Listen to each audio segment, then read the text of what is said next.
Thanks to everyone who voted in the poll. I'll be making problems with the 2018 Sunlot format and top 100 Sun and Moon cards over the next couple weeks while I'm away in Georgia. So when you're seeing this, I am not in my normal home. So you're just getting some low effort content. But here's the thing. This was all a ruse, a big trick. You guys think I was going to make the top 100 Sun and Moon cards of all time? No, you've been fooled. I'm in fact going to make the top 200 or more Sun and Moon cards of all time, because there is so many good Sun and Moon cards to talk about. So this is probably going to be like 3 times the length of Sword and Shield. We can get ready for a 3-hour epic. I'm probably going to do multiple recordings just to get through this. I'm just going to do 4 because there's 4 tabs open, about 50 cards. The Sun and Moon era is the greatest modern TCG era. Yes, there's collector stuff like alt arts. I don't care as much about the alt arts. There's some good ones, but GXs are one of the best mechanics. Prism Stars are one of the best mechanics. Tag Team GXs suck, and I hate them, so we ignore that they exist. There's a few that make the list because of alternate arts, but regardless, the artwork really went up for the regular cards. The GXs are kind of ugly, but, you know, we take what we can get. The GXs look good because of the holo, though. I really like the holo pattern on the regular GXs, at least. Yeah, so starting off, we have Decidueye. This is going in chronological order, but there is, like, the Sun and Moon promos mixed into this first one. Decidueye GX, really fun card in both 2017 and 2018 Sunlot. Being able to snipe 20 damage on your opponent's board, lots of skill expression, really, really cool ability. Getting turn 1 item lock while being able to snipe damage in 2017, that's some good stuff right there. I also just love spread, and like this isn't necessarily a spread deck, it's more of a damage placement deck, kind of like Sableye, where you get to choose and you're not forced to spread, but if you play it with Tapu Koko, like I usually do in 2017, then it's basically spread. The attacks are terrible, except for Hollow Hunt. But Razor Leaf, you know, Razor Leaf doesn't hit hard, but when you're sniping like 60 damage, it hits deceptively hard once you're able to fix math. Also, Tapu Lele hits like a truck when you're able to boost its damage with Feather Arrow, 2017. Hollow Hunt is actually really cool, putting 3 cards from your pile into your hand. I have definitely, like, Sycamore to hand away and, like, felt really bad about it, and then, like, just gotten, like, turn 1 Vileplume and Hollow Hunted for 1 energy, which is pretty cool, so love that. Moving on, we have Lurantis promo. I love Lurantis GX. I believe that's coming up. Lurantis, one of my favorite Sun and Moon Pokemon. And this card is really sick with the Sunny Day. Grass and Fire Pokemon do 20 more damage. Is playable in Sunlot and in 2017 formats. Though I say in Sunlot, it's like the decks that played are a little bit weaker. And it doesn't have as much of an impact. But it's mainly great art, and it pairs perfectly with Lurantis GX, which is one of my favorite GXs. We'll get to him. I see him in the tab. He's a little bit farther over, but we'll get to him. Vikavolt from, or I think it's Vikavolt from Sun and Moon. I prefer this artwork over the promo. Strong Charge is just such a cool ability. I think it was the first from deck energy search that we saw that was guaranteed. Like, I think before this there was like a top 6 energy search. Maybe not even that. I think maybe Blastoise from Team Up was the first of that kind. And we saw like some top 3 ones back with like Blastoise from Platinum way back in the day. But this is just guaranteed, like, get 2 energy out of the deck, accelerate them. Really cool, pairs really well with Rayquaza, Vikabulu, Vikaray, kind of cool decks. Solgaleo GX, this wasn't on here like a year ago even, but, well, I guess more than a year ago now, time flies. But I've really come to like this card from my Meganium Greninja deck. I did a deck profile on that. I've done a couple videos playing it as well, so check that out. One came out actually, I believe, just like a week ago as of posting this, or probably 2 weeks ago now. Ultra Road ability is really sick, providing a switch, which is really good in the Meganium Greninja deck, because the deck needs to switch every turn, whether using Acerola, Guzma, Physical Switch, or Solgaleo. Sunsteel Strike, really good attack. Essentially what this does in the Meganium Greninja deck is that all I have to do is take 4 prizes with Greninja, and then Solgaleo is guaranteed to take the last 2 prizes on literally anything, because Choice Band makes it do 260, which KOs everything in the format. Soul Burst is cool, and it is like a very good attack in decks that play Metal Energy, but the deck I'm, you know, referring to this guy with that I've played is not using this guy, or the Soul Burst. Then we have Eevee, Energy Evolution Eevee, really cool card. I love when basics and stage 1s get good effects. And Energy Evolution was just so good.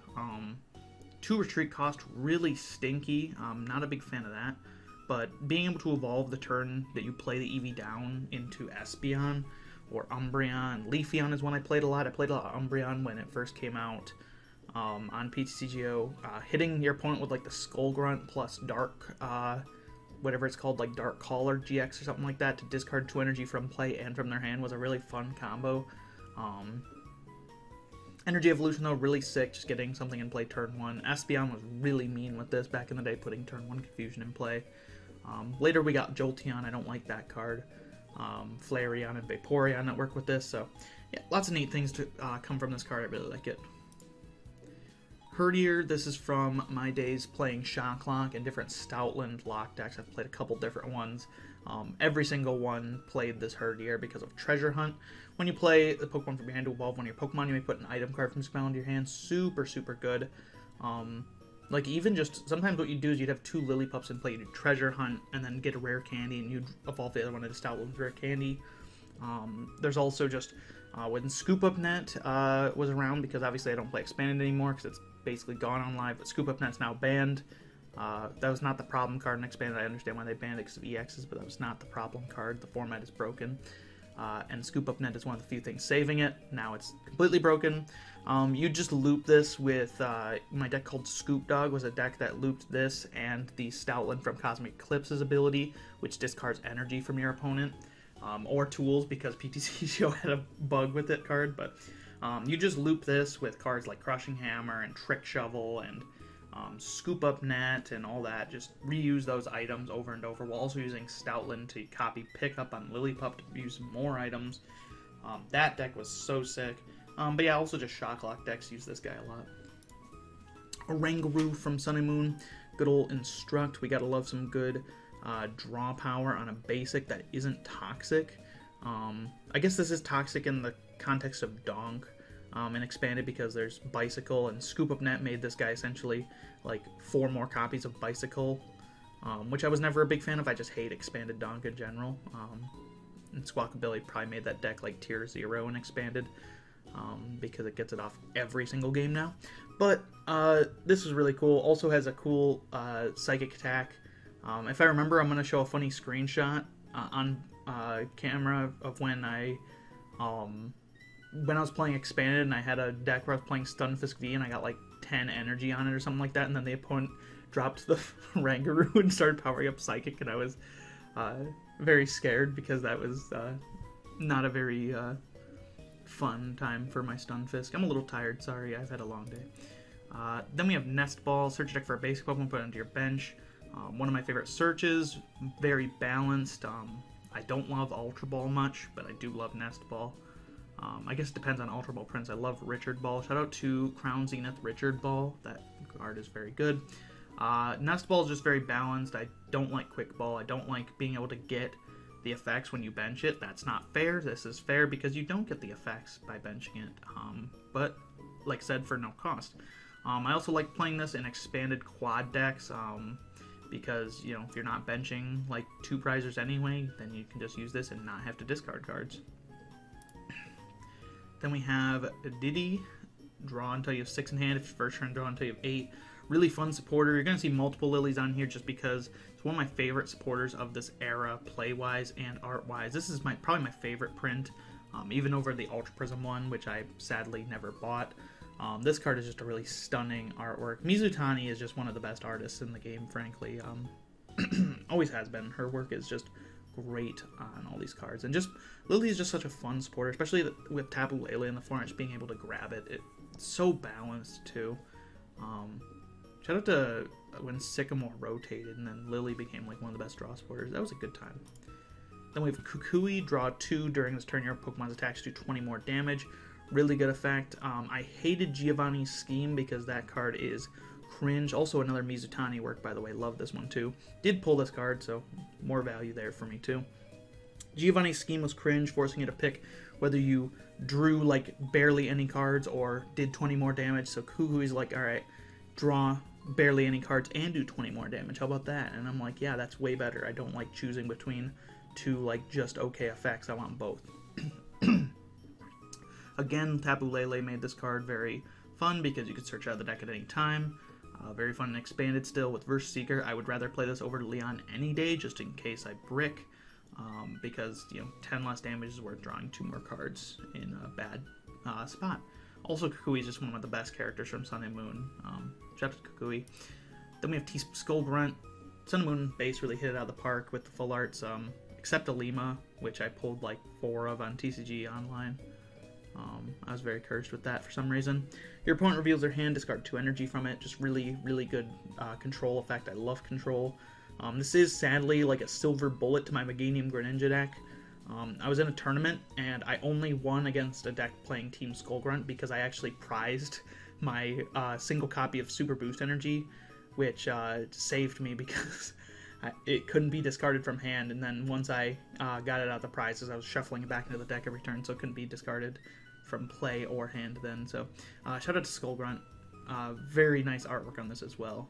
Sakuma's like hit or miss for me. He either prints like some of the coolest cards ever or just like kind of nothingness his cards, but this one's really good. Lurantis GX, one of my favorite GXs. Played this when Sun and Moon first came out. It was my favorite deck at the time. Flower Supply, being able to get 2 energy into play immediately. Really cool. This card was really good and expanded with Vileplume. Also really good with the EVs at the time, which you'd play the EVs, because at the beginning of Sun and Moon format, you have Beltul still seeing play, Mega Ray was seeing play, so you play Jolteon to hit those for weakness, you play Fire to hit other Lurantis and Decidueye for weakness, and you play Water if you want to try and beat Volcanion. Your matchup against Volcanion is still terrible though, so you don't have to play Water. And then you just Flower Supply once and you're ready to use Solar Blade or Chloroscythe.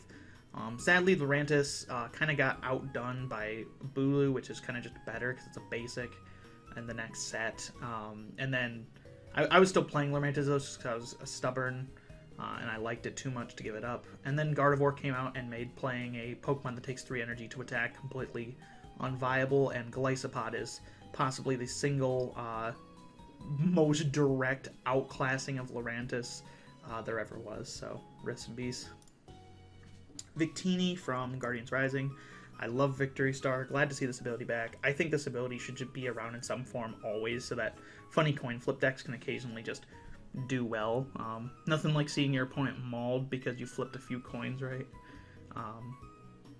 And this one has a great artwork too. I own this card in, I believe, 3 languages as well. Big Victini fan. Vulpix. Oh man, this is my favorite artwork. You could theoretically put all the Vulpixes here, but this one is the best artwork by far.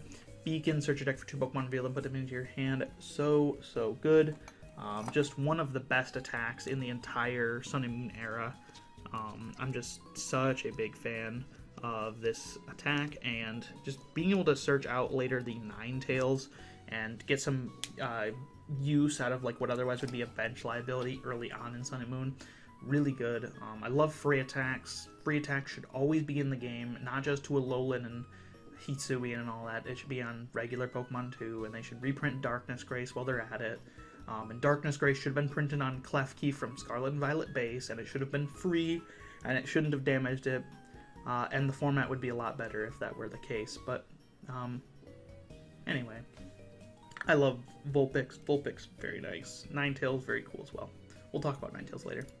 Then we have Garbodor with Trashalanche, one of the single best designed cards in the history of the game. You might say, oh, Trashalanche is overpowered. It took like half of the top 32 at NAIC. Yes, that was a good thing.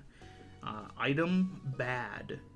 Hating item, good. I don't like items. I like when items are cool, like Versus Seeker and Puzzle of Time, but most items, kind of cringe. I think that, frankly, there should be a new Trashalanche print that just literally attacks you physically in real life when you play an item card. That would be very cool, I think.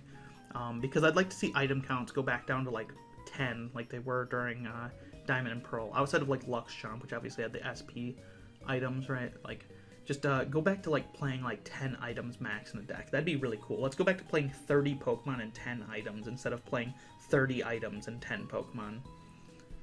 Trashalanche, goated. This is my favorite artwork. The Arita one's also really nice. Then we have Alolan Sandslash. Really like this artwork. Was able to get this for my pre-release promo. As with all pre-releases I went to in the Sun and Moon era, I got trolled every pre-release. I would either not pull an ultra rare or pull an ultra rare I couldn't use. In this pre-release, I pulled Toxapex GX and didn't pull a Marini, so I couldn't use it. So my deck was just the Vanillux kit that came with the Alolan Sandslash, and Alolan Sandslash is pretty sick. It's in my cube. I still love this card. Just a fun ability, fun attack.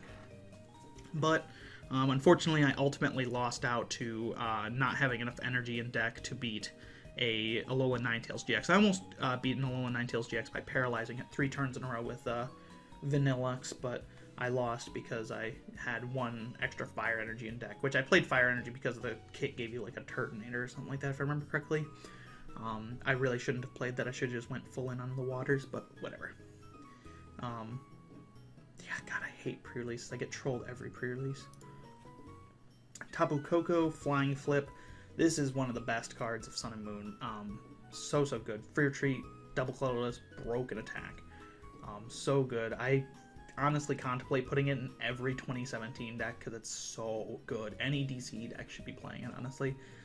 And I'm trying to make sure they do because Flying Flip is broken. Broken Attack, Bust Attack. So good. I cannot understate how good this card is, how fun it is. I love Spread. This is one of my favorite cards of all time. Then we have Oricorio, another great card. If there's anything that I like punishing as much as items, it's Night March decks. And while Night March was only an expanded at this point, I still played expanded, and I hated Night March. So Night March punish, good. Also good in standard. Obviously, Vespiquen was around the time, so people played it for Vespiquen. But even outside of Vespiquen, it's just so good in just getting a little bit of damage snipe in decks that don't otherwise have it.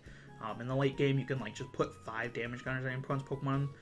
Which doesn't sound like a lot, but like it really makes a difference if you're a good player. And this artwork goes unbelievably hard. Tapu Lele GX, one of the best support Pokemon of all time, one of the most balanced support Pokemon of all time. Yes, it was really good, but it was really good and it was really fair. Unlike Shaman, which is just like, I don't know, play like 4 of them a turn and draw a billion cards. Unlike Crobat, which is just like play 1 of them a turn and draw cards. Unlike Dedenne, which is play 1 of a turn and still draw a billion cards. Tapu Lele is fair. Searching a supporter, you're not drawing extra cards, which is good because drawing cards is bad. Drawing cards on basics is bad, I should say. Drawing cards should only be on stage 1s and stage 2s. And weak supporter cards. Wonder Tag, very balanced, very cool. Helps decks tack out their supporters a lot more. Really, it's one of the best parts about Primal Clash Guardians Rising 2017 format is that with both Verse Seeker and Wonder Tag around, like decks just have unlimited access to supporters, and it really allows them to attack for different matchups. Energy Drive, also very good attack in some decks because your opponent thinks you're only hitting for 90 with Decidueye, and then you come in with the Tapu Lele and hit for like 120, and suddenly they have to change plans. Tapu Cure, also useful.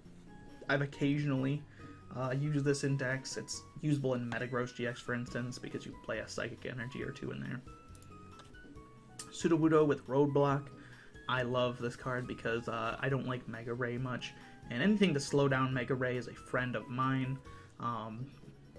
I have grown to like dislike this card over the years just because there's Skyfield decks and Expanded that will use this, like Serena, and it just feels like a little unfair when a person with Skyfield is playing this against you. It feels like this should be, like, you shouldn't allow yourself to have more than 5 Pokemon. They probably should have worded that on there because, you know, getting your opponent to have double the bench Pokemon is a little bit gross, a little greasy, you know, but whatever. Love this fella. Honchkrow from Guardians Rising, another great card. Just a spread champion doing 10 plus 10 free damage gun on all your opponent's Pokemon. Doesn't seem great, but with Tapu Koko in the format, it was really good. I even played an Expanded. It was the last Expanded deck I built on TCGO, was a spread deck using Hisuian Braviary from Silver Tempest, Tapu Koko, the Roxy Weezing engine, and then, Jesus Christ, who is selling this for $10,000? I just noticed that. What the hell? Anyway, Raven's Claw just hits for like 400 damage at the end of the game, which is really sick. Sableye. This guy's a little toxic and expanded with his infinite lock decks with Lusamine legal because they unbanned Lusamine for, you know, when we gave up our rights to the ban list, I guess is a better way to put it.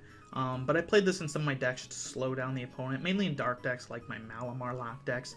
You just need something to slow down the opponent, because if your opponent's allowed to play supporter cards, they're just going to draw like 35 cards in a turn, and I don't like them doing that. So Sableye says no supporter cards. I don't love supporter limitation. I'd rather just say your opponent can't play any item cards, but yeah, take what you can get.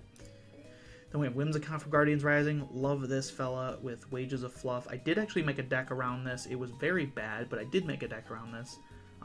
If anyone was knocked out during your next turn, take 2 more prize cards. Essentially what I did is I set up a checkmate deck where in Expanded I'd use Naganadel to put both players at 3 prizes, and then I'd say, okay, if it's a 2-prizer, or if it's 3-prizer, I can just knock it out and win. If it's a 2-prizer, then I can knock it out and use Jirachi to win. If it's a 1-prizer, then I set up a Stadium Lock, prevent the opponent from retreating, and use Wages of Fluff to guarantee 3 prizes, essentially, if they can't move out of the active spot next turn, which is what this would do. So shout out to that. That was a fun deck, even if it was bad. Then we have Sylveon GX, fun little control card. I like searching 3 cards from the deck. The other 2 attackers, whatever. Just searching 3 cards is funny. Drampa GX, another fun one. Really good card throughout 2017 and 2018. Discarding an energy. Love this effect. I used to play Cobalion back in the day, so seeing this effect reused, a little weaker, but makes sense for colorless energy. Just love that. Berserk, also a really good attack. Doing 180 with a Choice Band meant that you're taking KOs on Tapu Leles and opposing Drampas. And the old Big Wheel. If you got a Big Wheel to stick, you were feeling really good, but maybe 1 in 10 games you might actually get to stick your Big Wheel. Again, that whole supporter access thing means you're not keeping your Big Wheel. Your opponent's shuffling that away from you. Brooklet Hill, really fun stadium. Unlike Stormy Mountains, this card is way cooler. Player may search the deck for basic water or fighting, and the reason that this is cooler is because instead of just printing this for a canned deck like Rayquaza VMAX, where it's like, okay, so this is exclusively just for Rayquaza VMAX. This was printed for different decks. In this case, it was printed obviously in mind with Alolan Vulpix, the Ninetales deck, and it was printed in mind with Lycanroc. But what this allows you to do is that you can actually play decks using water and fighting support, like Buzzrock Tails from 2018 Sunlot, the only fair Buzzrock variant where it plays water and fighting support. So at any point, Brooklet Hill's just out one of your support options, which is really, really cool. I love that. And then also just searching Vulpix is so cool. Later we get Mudkip into Swampert, right? So you could search out Mudkips. In my Radiant Greninja, or my Greninja GX deck. I'm tired, I'm sorry. You can search out the Froakie with this, which is really cool.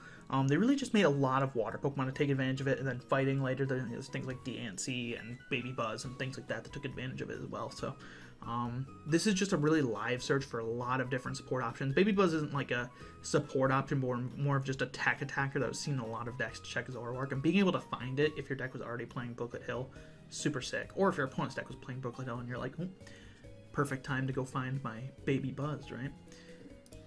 Choice Band, love Choice Band. Support that hurts EXs and GXs, good idea. I do love GXs, but anything that's like anti-rule box, pro single prizer, not necessarily pro single prizer in this case, because single prizers didn't like necessarily take over the meta. It was very 2-price heavy in 2017, 2018, but you know, having a card that doesn't hurt single prizers rather is always a good thing. This is like second best damage mod tool after the Silver Bangle. Then we have Stretcher, one of the best recovery cards of all time. Same effect as Pokemon Retriever from like EX Team Rocket Returns, except for this card is printed in the modern day. So put Pokemon Fish Pile in hand or shuffle 3 into the deck. So broken, so broken, so broken. How have we not gotten Pokemon Rescue reprinted with just the, you know, that card just says put a Pokemon Fish Pile into your hand? That was a card during Diamond and Pearl. How have we not gotten that effect back? Anyway, Rescue Stretcher is broken and I love it. One of the best cards of all time. Mallow, search your deck for 2 cards, put them on top. Really cool. It's the old effect of Oracle. If you play back in 04, Oracle's really good with Delcatty, and Mallow's really good with Zoroark. Finding any 2 cards, putting them on top, really cool. Shout out to Max if he's watching this. He really likes Mallow. Shout out to Max, is for real. Another Mizutani artwork as well. Very cool. Metagross. I picked the Hidden Fates print for this one. It's one of the few times I like the Hidden Fates print more than the other ones. Geotech system, really good. Really good ability. I loved playing this as a tank deck. Essentially, you set up like 3 Metagross, 2 to 3 Metagross, and then you retreat, double Geotech system attached for turn, max potion the one you just remove the energy from, and then you're Giga Hammering the opponent every single turn. And you need to be able to switch between them because Giga Hammer can't be used consecutively. I don't know why they put that effect on the attack, to be honest. It feels a little weak, but Metagross was still very strong in the Primal Clash Guardians Rising format. It is still like somewhat playable in like 2018, but like very much different. An Algorithm GX is an attack that literally might as well just read your opponent will play an N next turn. So that attack exists, but one of my favorite GXs. Gyarados, really sick artwork on this one. Also very good in that Zoroark Gyarados deck. That was in 2018 somewhat. Mostly my experience from this card comes from Expanded. I do have Zoroark Gyarados built for somewhat, but I really like this in Expanded because you'd play it with the Zoroark from Evolving Skies, which could put this into play and have all 4 Magikarp in the discard pile, and then you'd play a bunch of different other like tech stage 1 attackers like Glycepod from not Obsidian Flames, whatever the third fire set from like Gen 8 is. Every single generation's got like a third fire set. Whatever that one from Darkness Ablaze, yes. You'd play that one, and then you'd play the Jolteon or Flareon or Vaporeon. Not Vaporeon. You'd play like the Jolteon and Flareon to change your type too. So essentially you just hit for big damage with Gyarados, and it's pretty bulky for a stage 1. Kingdra. This one is just one of the best arts of the era. There's going to be a lot of ones on here that are just artwork, and this is one of them. This is just fantastic artwork. The card is not very good. It's cool looking Azumarill. I just really like that one. Raichu, this is the other part of that Shock Lock deck that we got in Sun and Moon that really made it good. Was this Raichu that just paralyzed when it's evolved. I don't love the effect looking back, but like it's just, I love Shock Lock. But it's kind of a toxic effect, but we'll probably never get this again. But regardless, very cool. Dusknoir, this one's another one for the artwork and the effects on it are really cool. I wish this card was good. It is so close. If they made this a GX, well, I guess if they made it a GX, it'd be weak to Zoroark, so it still wouldn't be good. But like, if it made it a GX, it might have been like okay at 2017 Worlds, right? Like if they made this like 240 to 50 HP, and then like made its attack do like 60 instead of that. So like 60 plus 30, I guess. You know, 210 is maybe a little too much, but like do like 50 plus 30 cents, like 200 if your opponent has a full bench. Dark Invitation, really cool. Mind Jack, really cool. Just not bulky enough for a stage 2. Not like enough value for a Pokemon that's not staying in play long. Rhyperior, good old Millman. I love this fella. Played so many decks with this card back in Expanded. It's also good in, well, it's pretty bad in somewhat, but it exists.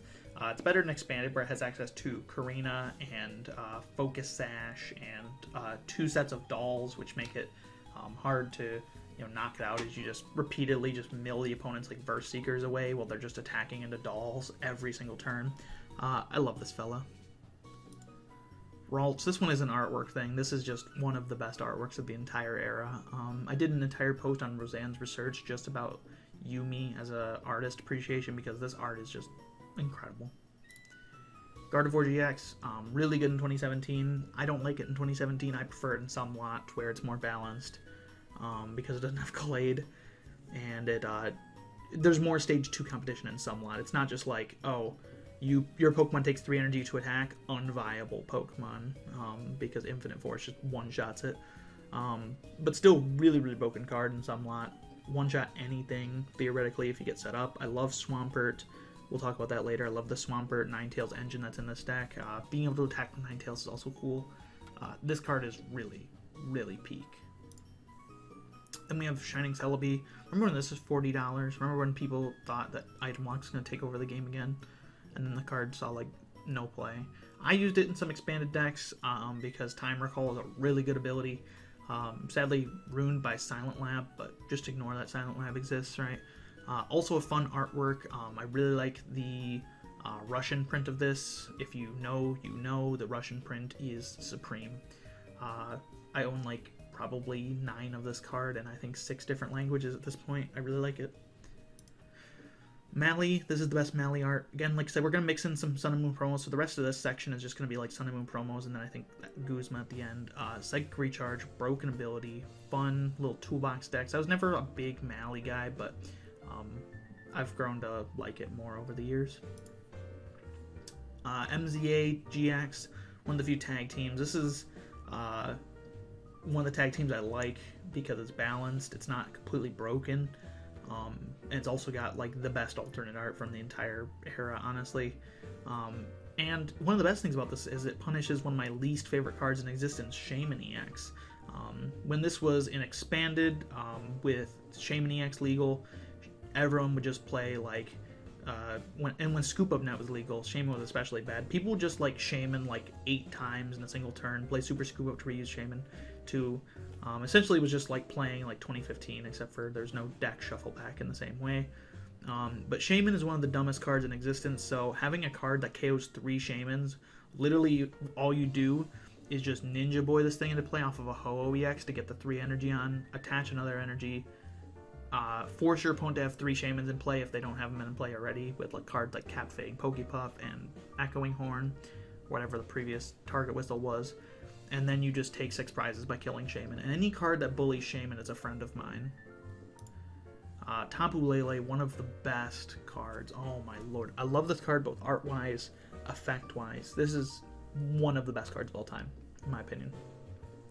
Mainly for Magical Swap, move any number of damage counters from your opponent's Pokemon to any of their other Pokemon any way you like. This single-handedly made Spread a threat throughout the entire time it was legal. Because at any time, the Sun and Moon era Spread attackers can't really finish the job a lot of times. Things like Tapu Koko, Weezing, guys like that, they put damage all over the opponent's field, which is like, it's a lot of damage you're putting into play, but you're not making knockouts with some of that damage unless you're playing something like Decidueye to fix that damage with Tapu Koko, right? Or devolving the opponent with something like Porygon Z or Espeon or EX or the Shining Jirachi. So Magical Swap just means I can pile as much damage as I feel like into play without having to feel bad about not being able to, critically place damage. Something like Sableye is better for Spread, right? Because it can critically place damage. It doesn't need to move the damage around as much. But when you're just like throwing a bunch of damage in play, you need to be able to make maximum use of that. So instead, Tapu Lele like, all right, just go ahead and put like 500 damage in play, and then I'll just win the game by moving it exactly where it needs to go with Magical Swap. I've taken so many 6 prize turns with Magical Swap. What a beautiful card. Salamence, this is one of the best arts of the entire era. This is also a card that is calling back to the EX Dragon Salamence with its attacks and ability. Because, of course, it's a Sun and Moon card, they did get rid of its second attack because no 3 attributes on a non-GX. Well, I guess there's like one card that does that with Kangaskhan from Dragon Majesty, but ignoring that, this is just one of the best arts of the era. Kawaii at its finest, and beautiful. The effect is like kind of decent. I made some decks around it just because it is like usable. It's just hard to use. Solgaleo GX, really good card. Moves your weakness in play. That's kind of broken. I've definitely lost some games to that effect. Turbo Strike, really good attack for DC. I don't like this being used in Mewtwo Mew, so like I was tempted to cut it just because Mewtwo Mew is a really lame card and don't like him. But it's really cool in somewhat. This card is really cool in Gardevoir decks and Solgaleo decks. Heal all damage from your Pokemon, a little broken, but whatever. Reshazard, oh boy, I bet you didn't expect to see a Reshazard on here. One of my least favorite cards of all time, and I put it on one of my favorite Sun and Moon cards of all time. It's just the artwork. The card itself is like bottom 5 cards of all time, like effect-wise, but very pretty card. Celebi Venusaur, love this card too. I don't like Celebi Venusaur as a card because it's painfully weak compared to their tag teams, and weak to fire, which means in the Welder era just completely fell off, but I like Celebi. Nice art. Jirachi from Team Up, I prefer this art to the other one. Really nice pre-release promo art. Stellar Wish, really good ability. I don't like Stellar Wish as an ability for the game because it made the game very basic-centric, very turbo, which, I mean, it fits with the tag teams. The tag teams ruined the game, so it didn't really matter that Jirachi was speeding it up more, but yeah, this card's nice. Mewtwo, another Kawaii Masterclass artwork right here. Mind Report's also just like pretty decent. I love playing this with Scoop Up Net to just get back a supporter. Very balanced card. Another Celebi. This is the Celebi that I own like 56 copies of because I bought them for like 3 cents a piece. It's not a very good card, but it's pretty. Victini, this is one of the best arts of the era. Really, really nice looking. It also comes as a stamped promo in Japan because it was a Sky Legend box topper promo. Essentially, you buy a box from Pokemon Center, you get this promo with it. Of course, in English, we don't do that because that would make too much sense. We instead just throw them in ETBs because ETBs are not for the players anymore, they're for the collectors. Was a playable card, but the playability by the time this card released was in the drain, so don't worry about it.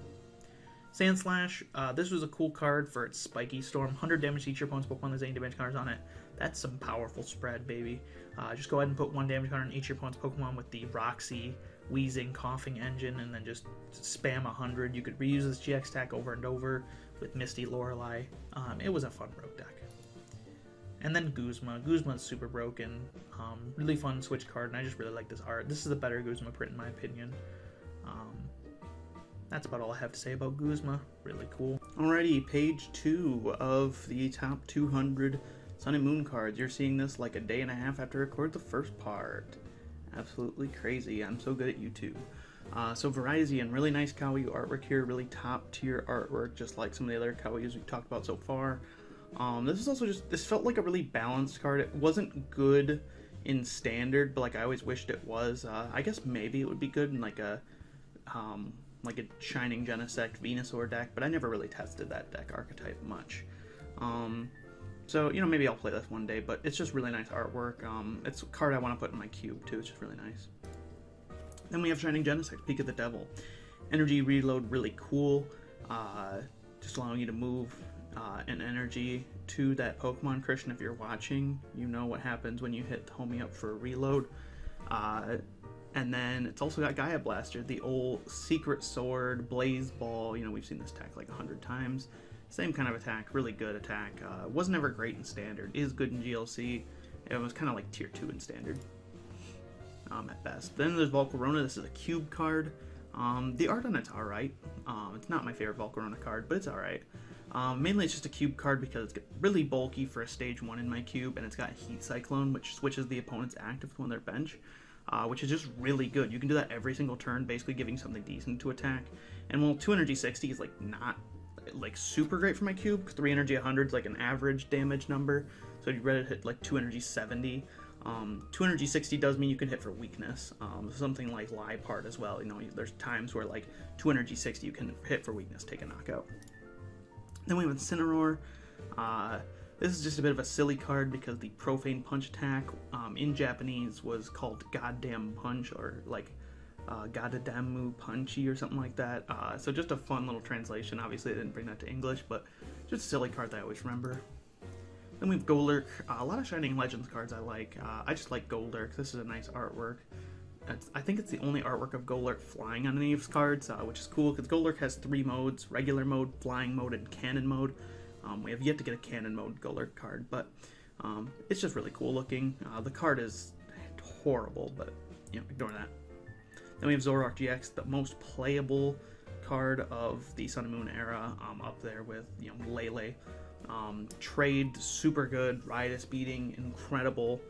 Trickster, occasionally useful. I did, when Whimsicott GX, or Whimsicott V-Star came out, I tested Zoroark GX, and in fact you can on TCG Live, or TCGO, use Trickster to copy Whimsicott V-Star, and then use both GX and a V-Star power in one go, which is very cool. But Riotous Beating, super good attack, trade super good. Zoroark made so many decks. I could be here all day. Even in Expanded made so many decks. You know, Zoroark Lucario, Zoroark Lycanroc, Zoroark Buzzrock, Zoroark Greninja, Zoroark Control, Zoroark Decidueye, Ninetales, Zoroark Gardevoir, Zoroark Gallade, Zoroark Golisopod, you know, Zoroark Snorlax VMAX even way later on. Like, this card is just insane. Ultra Ball, really good card as well. I don't like Ultra Ball in the game, but this is my favorite Ultra Ball art up until the release of Richard Ball and Crown Zenith, so this is a neat card. Mewtwo, I didn't pull this sadly, I did buy this, but it's a nice card. Maybe I'll play it in a deck someday. It's cool looking. Nihilego, this is just a personal one that I just like, Symbiont GX. And Empty Light's kind of sick too. So Symbiont GX says add the top 2 cards of your opponent's deck to their prize cards. If you can find a way to loop this, which I did and expanded with Liepard, you turn Liepard into water type with Vaporeon from Ancient Origins, and then use Misty Lorelei to reuse a water GX attack, which means you can use Liepard to copy Symbiont GX. Then we have Regigigas, the Stall King. There's both variants here because both arts are incredible. I play this one in my deck, but honestly, this one is super good as well. Shout out to Minchino just hanging out down there. You don't attack with this thing. You don't care about the ability. This is just here because it has 180 HP as a basic. Biggest basic of all time that wasn't a rule box by the time it released. Really crazy. Counter Catcher, very balanced card. POW hand extension if it was fair. Go behind in prizes and get a Gust. We see that nowadays as well. I think nowadays is a bit more abusable in the way it's used, but then again, this was used in Zoroark, so it's always just kind of been good. Very, very good card. Gladion, oh, I love Gladion. Being able to check the prizes, always good. Anything that interacts with prizes is usually a friend of mine. And being able to just choose one and put it into your hand, very good. This is the backbone of my Meganium Greninja deck, which otherwise just would not be possible if you couldn't check the prizes, because if you prize your energy, you just lose. If you prize your important one-ofs or both of your, Froakies or something like that, you'd lose. So Gladion's incredible. And this artwork is really good. Shame Tokia doesn't draw for the TCG anymore, but that's alright. Then we have Lusamine. Lusamine, one of my favorite expanded supporters. Definitely should have remained banned because then I got to abuse it. But, Stall's kind of in a weak place and expanded because it doesn't just auto-win the game most of the time. And if you're not winning the game in one turn, you're getting donked by Lugia V-Star. So it's you kind of need to win in one turn, or otherwise you lose the game. And Stall's just in a bad place. But Stall was in a good place back in Evolving Skies format when I was playing Stunfisk Stall and Eggrow Stall, and Lusamine's a huge part of those decks. This isn't my favorite version, but it is a nice Mizutani artwork. Torterra, I believe I stuck the fighting one on here too, yep. They did 2 prints of this. Forbidden Light had a bunch of type reprints, and it's just a really good Kawaii artwork of a really good Pokemon. I really like Torterra. Magmortar, just another really good artwork here. Not playable at all, but I guess it's maybe playable. You could play this with Blaziken from Dragon Majesty, which re-accelerates energy into play, but it's just not worth it for 160 damage, but it's a nice artwork. Leafeon GX, I was playing with this a lot. Essentially, Breath of the Leaves, if it's your active Pokemon, you may heal 50 damage to one of your Pokemon there's any energy attached to it. It's almost really good, but there's just too many stipulations. Having to be active makes sense, because otherwise you could just heal 200 damage a turn, but having to require energy attached to them is just that's a little bit too far of a stipulation. Because ideally, a plan if you were playing a Leafeon GX deck is you could retreat it to the bench after it's taken a hit and then just heal it. But it's just too much to do. I've considered revisiting this with Switch, just playing 4 Switch in the deck and 4 Escape Rope. And trying to just get multiple heals off turn, but I still don't think it'd be good. The attack is just not that good, and Grand Bloom is good, but not good enough. And Lurantis doesn't buff it to relevant numbers, but you'd have to play Lurantis for the single prize matchups because doing 110 is just short of taking knockouts. You'd have to play Decidueye or Lurantis in here, which I know a lot of people were playing with Decidueye when it first came out. Then we have Manaphy. This is one of my favorite arts of the entire Sun Moon era. Just really sick. Another Kawaii, where you can see the Ultra Wormholes just opening up over Mount Coronet. Manaphy is getting the hell out of dodge. It is really, really cool looking. Just Kawaii's art is perfect in this case. Passimian, another Kawaii art. This one's also playable in the Passimian deck because of its Power Huddle buffing the attack of the other Passimian. It's a fun deck to play, and I really like this art. Weavile, another really good card. We sadly didn't get the promo Weavile that Japan got with a different artwork that I like a little bit better, but Evil Admonition, still a great attack, still played in GLC, really good in Sun and Moon to Lost Thunder as well. Guru, oh boy, monkey. Look at that resource management. Get 3 cards back. Any 3? Put them on the bottom? Okay, we can get along with that. Best control attack possibly ever printed on a card. So good. This is probably like the biggest gatekeeper of Sun Moon to Lost Thunder between stall and control. And like sometimes like Zoroark decks can just be like, I'm just gonna put like 1 Oranguru and like some enhanced hammers and crushing hammers. And like at any point in the game they can just like counter catcher up one of your guys and start resource managing, and like if you can't get out of that within a turn, you're dead. So like it's a little toxic, but I also love it. Love my monkey. I played too many games with this guy back in the day. Also great artwork. Then we have the Mono eBay Lily artwork from the regional promo. I forget where this comes from in Japan. It's just my favorite regular artwork of Lily all over. Though we're going to visit another one in just a second. This one's the one I play in my cube. There's the other one we're going to visit. This one's really good as well. Having Lily on Executor Island. This is just... It makes playing the format so much better when you're playing Sunmot and you get to play pretty supporters without playing full arts. Just makes it very nice. I wish Cynthia had a better artwork for this format that was easy to get. There is some Cynthia alternate artworks that are like $20, like a regional promo and a promo we didn't get that is the best artwork of Cynthia ever put to card, and they didn't make it in English, of course. Super Boost Energy, the keystone of my deck, the Meganium Greninja deck. Super good. This is just, if this card is good in your format, this is just a sign of a good format, because it requires you to have 3 or more stage 2s in play, but because of things like Swampert and the powerful stage 2s like Gardevoir and Ninetales put stage 2s in play, this is like a legitimately good card. Also Meganium, obviously, very good with this card. Like I said, you know you have a good format when this card is playable in that format. Crazy, providing 4 rainbow. Then we have Dawn Wings. It doesn't look good here, but this is one of like the better looking full arts from the Sun and Moon era. Just really nice texturing on this guy. The Ultra Beasts all have like a swirl texture instead of the triangle texture on them on the full arts. Pulled this guy, was very happy about it. Now Cynthia full art, also pulled this one, so that's relevant. It's just decent full art. It's not my favorite, honestly, but it's just a nice full art of a good card. Gardenia, heal 80 damage, was kind of neat, but never very good. If I did play a Leafeon GX deck, I think you have to play like 2 copies of this just to like lean into the strategy. But it's just a nice artwork of Gardenia. Shout out to Rune if he's watching. Lana, this is the full art that I pulled that was off cut. It's missing its entire border over on the left side, which is just really cool. It's also just a really nice Kaneko AO full art supporter of a character I quite like. There's the other Lily full art. Big fan of this one. I think I like the Mizutani one a little bit more, but this one is just really nice. One of my biggest regrets is not buying this one. It was $20. $25 rather, because my limit back then was $20 per card, and it was $25. Here's Looker, one of my other favorite full art supporters from this time. Love the red and blue contrast here. Great artwork, and it fits in my Meganium Greninja deck. You don't have to play it Meganium Greninja, you can just play like How, but I prefer to play Looker because it's fun. Lusamine, this one I did pull as well, another really nice looking one. This one is just a good card in Control, and I play it in all my Control decks from Expanded when I was playing Expanded. Really nice card. Mars, another Control staple. I put it in my Stun Vistal. Not everyone wants to play Mars in their deck. I just think it's a really good card.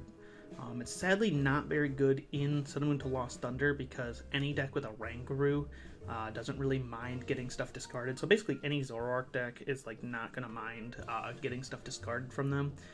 When ideally, like if there wasn't a Oranguru in the format, I think it'd be a lot more feasible for like a stall deck to run 4 Steven, 4 Mars as like its consistency engine. Instead, they just rely on Steven because Mars is just, discarding isn't strong enough unless you have Prism Star. Volkner, very good supporter card. I like these like toolboxy kind of effects. Getting an item card and a lightning energy. It's a little bit worse than like Irida and Corinna, but it's still very good, and it's a nice looking artwork. Big Squishy Hammer, one of the rare gold cards I like. I like this because it's infuriating to play against. And speaking of that, we have Gold Missing Clover, which also is infuriating to play against. The only gold card, the only full gold rather, that I still have on my PTCGO account, other than like ones I just randomly pulled. I pulled a few ones I don't like, but when it comes to like the full golds, I'll only keep like special energy or like this missing clover because it's cool. Greninja GX, the main attacker of my Greninja Meganium deck. I've grown to really love this card. If you asked me a year ago, it might not be here. Well, I guess a year and a half ago at this point. Shuriken Flurry, essentially, you put 3 damage counter on one of your opponent's Pokemon, so the goal with the deck is that if you see a Tapu Lele, you put 3 damage counters, Choice Band, Gust it up, and do 140, which makes it 170 with Choice Band, and shuffle into the deck.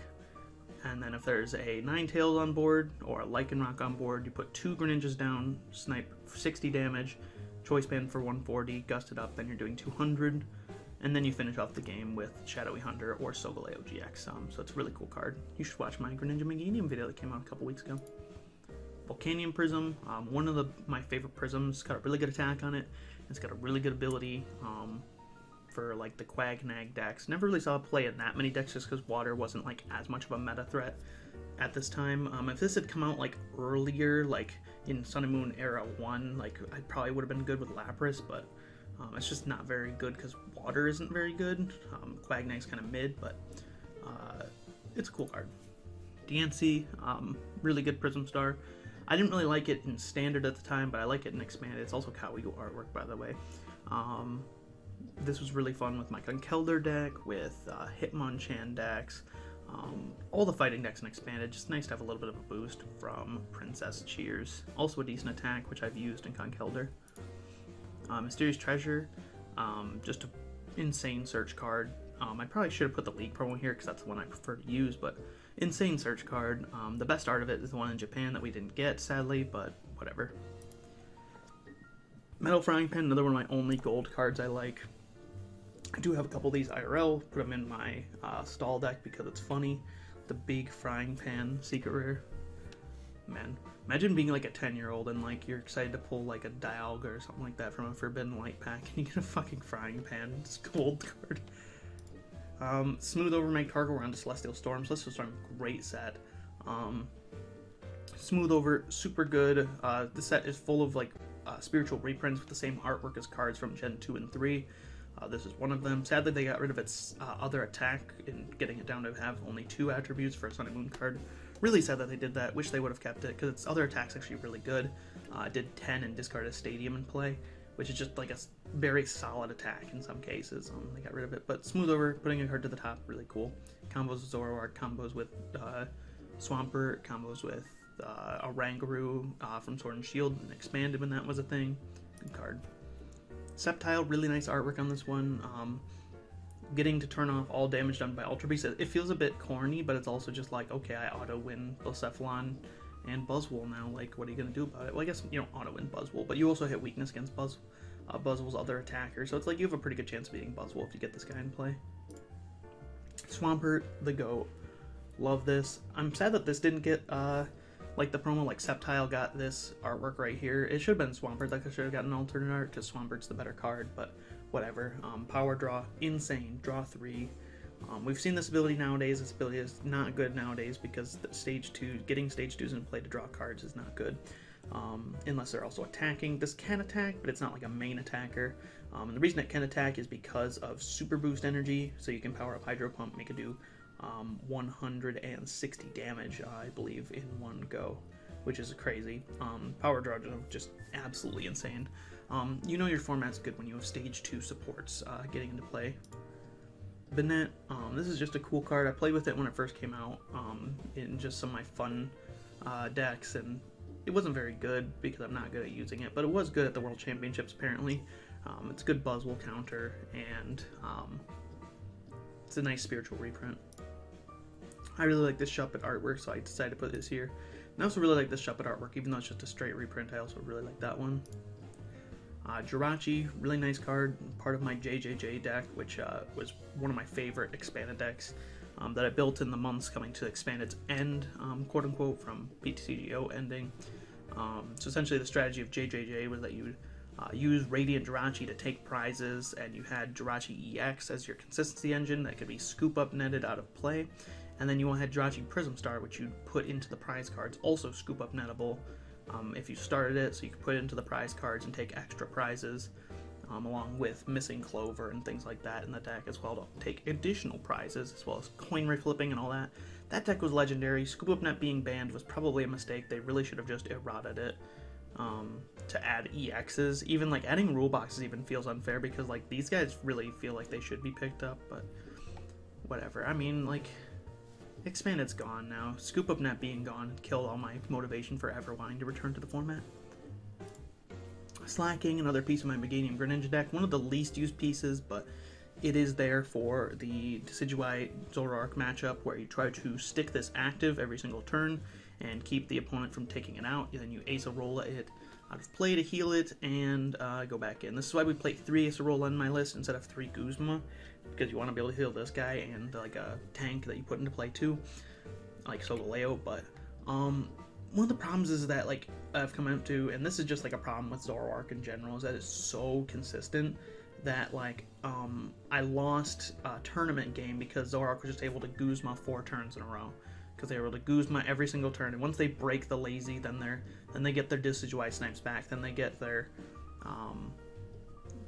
trades back, and they're able to take multi-prize turns eventually against you by using Decidueye, and they're able to find Guzma's Pal Pads, put their deck to 0 so that they can find those Guzmas again, and it's just impossible. But I do like Ability Lock.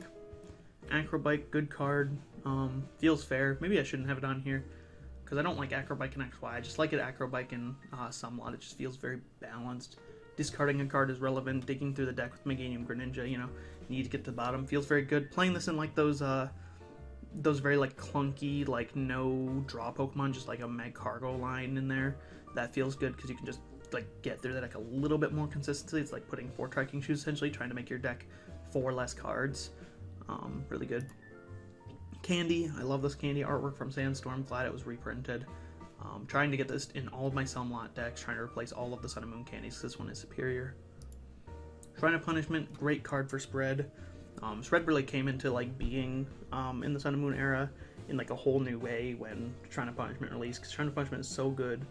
Guaranteeing like multiple damage counters every single turn against GX decks is so broken. And then you get to move that with Lele in the end, which we talked about earlier.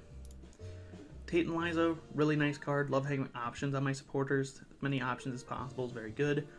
Shuffle Draw 5, not terrible. Switch, pretty good. Having a supporter switch option is always good. I do like Olympia as well for that reason. And this artwork's the best version.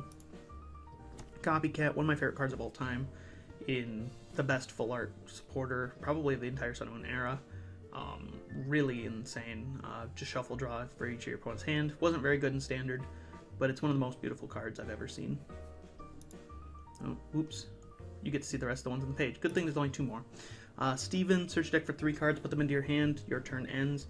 Really good in control. I was never as much of a Steven fan as some people were, just because I didn't play that much control when it was in standard. I was playing an expanded later and played a lot of Steven, but with Marnie around, Steven was significantly weakened. You still have to play it, but like that's why I played Mars in my Stunfist deck. I only played 1 Steven and I played 4 Mars, because you don't want to just lose everything and not get to play the cards. Mars allows you to play things like Crushing Hammers that you draw into, while also getting an effect. So you don't just like draw 3 and then nothing happens. Even if I draw 2 and like I don't get anything good and my hand just gets Marnied, I'm still getting rid of a card from the opponent's hand, which is still disruption. But I like Steven, good card.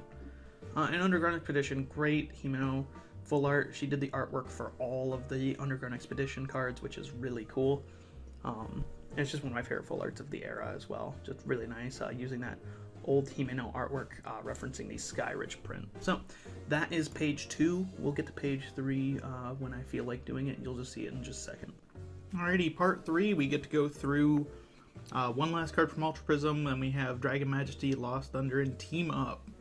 So, Spirit Tomb here, this was a really fun card for its Terrify, really good at stalling tag teams. There was also Lightless World, which is really cool for getting supporter cards back. It's almost like a loose mean on attack, right? Which was really fun to play in stall decks. Victini, really like this card because of the artwork, and it also was like decently playable in Reshizard. However, I hate Reshizard and Welder decks in general, so I didn't play this guy much. Darumaka, this one's for the artwork. Not much else to say about it. It's just a really good artwork. Reshiram GX. This one's just a neat GX. I like Reshiram as a Pokemon, always have. Nothing much to say about it, but it's like it's nice. It's a nice card. It's got interesting attacks. I feel like this attack 110 should be like probably like 130 and burn, because like, you know, Ho-Oh GX is 180, which is way better, but it's also got this pretty good GX attack, so it's something. Kingdra GX, really good card in, you know, Mewtwo Mew Water decks, in even in Meganium decks, right? You put it into play, and then you would start Maelstroming, which was really, really cool. Also in Archie's Blastoise decks for a time, which is really cool. Just really cool card. I like Kingdra. I like the effects on this guy. This guy's really good at all. It's a really good card. I just wish Reverse Thrust was something else. Maybe if they give it an ability, this card could be like actually top meta in its standard. Then we have the Mence. This is a reference card, as many Celestial Storm cards were. This one references the old Salamence EX from EX Deoxys, because it's got the same attacks, except for Flame Jet is now a GX attack instead of a regular attack. And this card was really bad, so that's about all we have to say. Meganium, one of my favorite cards of all time. Quick Ripening Herb. It allows you to instantly evolve a Stage 2, or Basic into a Stage 2, with the old Rare Candy rules, meaning you can do it first turn the Pokemon was put into play. So good. So good. This card rocks. I love Meganium so much. My favorite deck in the Sun Moon to Lost Thunder format is Greninja Meganium. Once I build Meganium Spread, that'll probably go up there as my second favorite deck. It's... God, I love Meganium. I am building Meganium Mill, but that deck is legitimately terrible, and I kind of regret starting it because I kind of want to reallocate it to better places, but we'll get to the third Meganium deck eventually. Then we have Celebi Prism Star. This one was decent in playability, expanded. It's terrible in Somlot, but in expanded, you can use Raichu and Alolan Muck and Milotic. Primal Clash Milotic. The Muck is from Team Up, and then I believe we'll get to that Muck actually in this section, and then the Raichu is the one that we talked about earlier that paralyzes. And essentially, you just loop Time Distortion every single turn. And Expanded has the benefit of you having Green's Exploration, so when you use Time Distortion, you get Greens back. And it also has Rescue Scarf, so if your opponent gets an attack on Celebi, the game's not over. So it was a lot of fun to play. I also just like Celebi, and this artwork is really cute. Shuckle GX, love Stall. This guy's not my favorite staller in the world, but he is pretty sick. Has the same ability as the Mr. Mime, essentially, from Mysterious Treasures. I know that has an extra effect on it, but you never use the extra effect, so it's basically the same ability. Prevent all damage done to it. Pokemon that have 2 or fewer energy attached to them. Really good Zoroark counter because they attack for a DC, and you just discard that DC every turn, and they can't attack very easily. And you wear down the opponent with triple poison, which is surprisingly very good. Obviously, it's much weaker than it could be because Guzma's in the format, so they're constantly getting out of poison.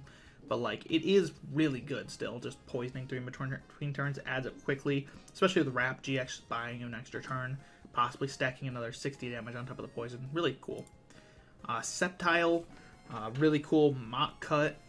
Discard special energy from your opponent's active Pokemon. This card's playable in both Standard and Expanded, and from the Lost Thunder format, which is really cool. In Expanded, it was a Vileplume deck, and in Standard, it was a Lurantis deck, because you play Lurantis to boost its damage. It's also got 2 good attacks, 2 other good attacks. Mock Cut's the main one, though, just because you spam that against, like, Zoroark and just run them out of energy. Like, obviously they can't run out of energy because they have a Rangaroo, but just using that repeatedly puts them into uncomfortable spots while slowly wearing down their resources until you can start cleaving them off. With Leaf Cyclone, which does 130 and moves 8 grass energy. The biggest issue with this card, in my opinion, is that they don't put a You May because it's a modern Pokemon card, and they hate saying You May. They're just like, do this. If Leaf Cyclone said You May, I think this deck would go up an entire tier in meta viability, because I hate forced effects like this. where it says move and it doesn't say you may move. Especially like Hurricane, Leaf Cycle, and these kind of things that move in energy. Like, no, I don't want to, usually. Sometimes you do, so you can max push them up. Most of the time, no, I don't want to. And Jungle Heal, just a really solid GX stack to buy time. Honestly, it kind of makes me wish I ran like something like Shrine or something in the deck just to tick damage on the opponent, but obviously you don't want to run that in a GX deck that relies on tanking.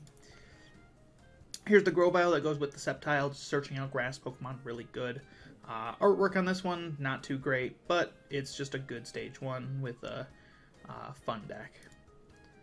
Victini, really like the artwork on this one, the nice so-so artwork. Goofy looking Victini going down for the V beatdown, which is also just a really fun attack name. So shout out there. Slowking, really fun card with its Memory Melt. Look at your opponent's card, put a card you find there in the Lost Zone. I tried to make that unknown missing deck work way too many times. It was never good. Slowking was a big part of that though, because it's the only way to get cards from the hand, the Lost Zone.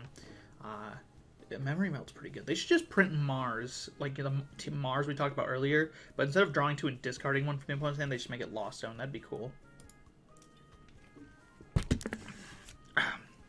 Sorry, just took a drink. Chinchou, I love Chinchou. This artwork of Chinchou is top tier. It's also the best Chinchou because it has Thunder Wave. Sleepy Mareepy, the Fluffy Pillow. Shout out to the Toys R Us promo that I got of this one. Really cool looking reverse hollow stamped card. It's just a really nice looking artwork as well. Really cute card. And also good in Sleep Block decks at a point. Zebstrika, got the horses in the back. My favorite support Pokemon for my Zebstrika deck. For my Volcarona Zebstrika deck. And also useful in some Sunmlot decks like White Kyurem, and there's a Granbull sometimes plays a 1/1 line. I think mine does. Just a really good ability on this guy, just drawing 4 cards after discarding your hand. Works perfectly in my Volcarona deck, which is why it's here, because I played Volcarona like 2,000 times. Zeraora GX, really good card with Thunderclap Spark. I'm always a big fan of these abilities. Funny enough, if you play TCG Live, their expanded format only has this ability, like all the other type clones in Darkrai and Manaphy EX for Dark and Water are gone.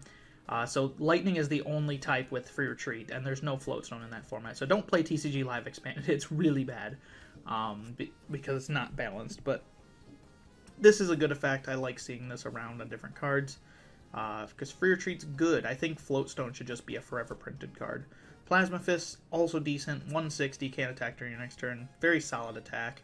I think they meant for Zeraora to be its own deck, frankly. Like, I really think that with, like, Electropower, they meant for this to, like, be its own thing. But it just didn't really ever become its own deck. It was always playing a support role. And Full Voltage GX is actually also really good. Like, this is 3 good attributes, and yet it's just not its own main attacker. I guess you could build it as its main attacker. It's just accelerating Lightning Energy into play kind of sucks when you have to use Magnezone. Then we have Espeon. This one's got a nice artwork, but this one I have some fond memories with because I built a deck with Neil from Higher Education that he took to the NAIC of last year. No, the year before that. I think it was 2022 NAIC. Because he wanted to build a bit of a rogue Sunmlot deck off of just stuff he had laying around instead of using like a meta archetype. So he built this like very interesting like Ninetales lock deck where you essentially try to checkmate your opponent's attackers and then have a Ninetales that they can't move. And this, I recommended playing Espeon to him. I don't know if it was the correct call in the end because he didn't run into any Buzzwole, but essentially, you know, things like Buzzwole and Naganadel gave the deck a lot of problems. So Espeon was a 1/1 line with a 1 Psychic Energy that handled those and hopefully got you over that hump so you could win. Shedinja, do love this fella. Nice Kawaii artwork. Also really insane ability where it knocks itself out, or it doesn't knock itself out, discards itself from play, and then attaches itself to one of your Pokemon as a tool card that makes it give up 1 less prize. Unknown G in the modern era. Love to see the tool card effect kind of thing applied. And it's also just really good. If you watch my Durant Spooky video from way back when I used to expand a deck profile, that was like legitimately really good with Shedinja. There's also an Oranguru control deck that played this at one time, of course there was. Giratina, lot.